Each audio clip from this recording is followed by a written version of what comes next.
ziyacala ukukhala futhi ezinye insimbi. Hayi no, asibuyele la. Bafethu sonke siyazi ukuthi inyoka nemfene great enemies. Azizwani nje nhlobo. Inyoka nemfene azizwani. Kodwa ngelinye ilanga ihlathi liyasha. Lisha ihlathi, inyoka ifuna ukcrossa indlela iye ngale kungashi khona. Imfene nayo ifuna ukcrossa iye ngale kungashi khona. Into enzakalayo, imoto zisiphithiphithi siyadlula. Every second kunemoto edlulayo. So inyoka iyabona ukuthi njengoba ngislow kanje kuyoba nzima ukuthi ngicross. Before ngithi ngiyacrossa ngiyoba sengishawe imoto.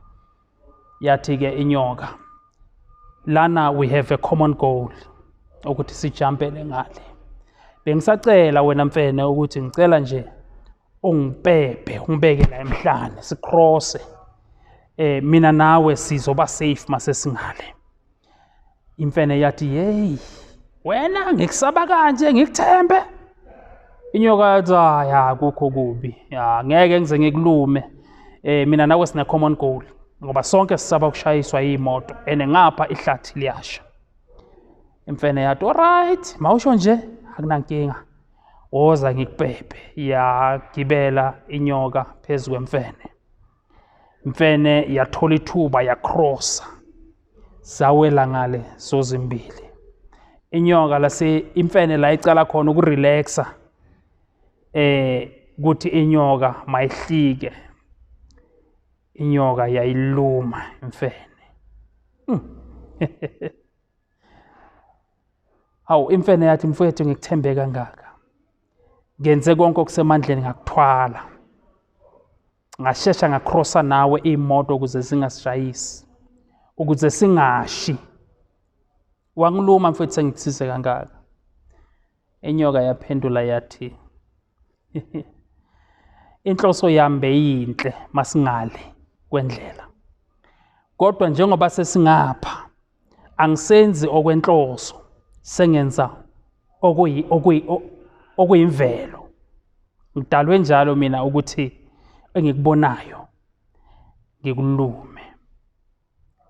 So mina ngenza okukunature kimi manje. Ukukuluma kwami ngikulumi ngoba ngiyakuzonda, ngikuluma ngoba ngidalwe njalo. Moral of the story. Kunabantu ongasuka nabo. I-intention ibe yinhle nicale ibusiness. Balekhe endleleni. Ubaphakamise. Kodwa masenifikile emnothweni. Labo bantu yibona abazokwazi kucala. Isitha sakho asikho lekude. Isitha esikude siyokuzonda sikude kodwa kuyoba nzima ukuthi sifike la ukhona. Kodwa isitha esinawe la sinawo wonke amandla ngoba siyazi ukuthi ukuphi ngasikhathini, unobani wenzani. Bafowethu asibathandeni kodwa singabathembi. Ukuthemba umuntu lisho iBhayibheli lithi ukuthemba uqalekisiwe othemba umuntu kunokuthemba uJehova. Moral of the story bekuwukuthi thembani uNkulunkulu. Umuntu umthande kodwa uyajika. Khumbule lokho. Inyoka yasizwa imfene. Right after iceda ukusizwa inyoka yaluma.